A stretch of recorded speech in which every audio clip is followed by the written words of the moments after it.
In this week's video, we catch a sweet father-daughter moment as the tiniest woodpecker in North America shows off some big parenting energy.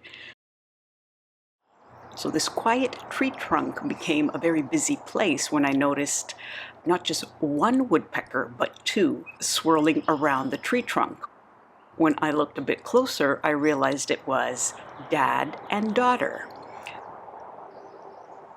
Even though this bird has already left the nest, it's still under its parents' close care.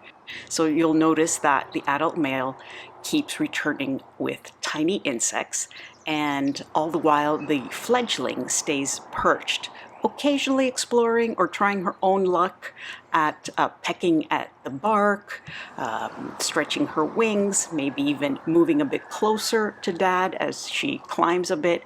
But for the most part, she stays close to the tree trunk and lets dad do the rounds.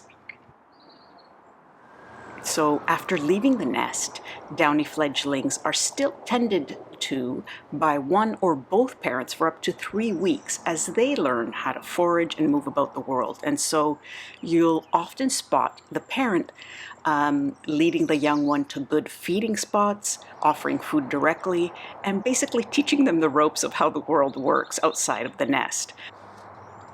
Now, did you know that downy woodpeckers are the smallest woodpecker species in North America, and they're year-round residents across almost all of Canada and all the US? Have you ever seen a downy woodpecker feeding its fledgling, or any woodpecker for that matter? Let me know in the comments below. I'll be looking for your answers. This is birding with Kaliopi, where even the smallest wings can teach us how to see. Don't forget to like and subscribe for more Birding with Kaliopi videos. Thanks for watching.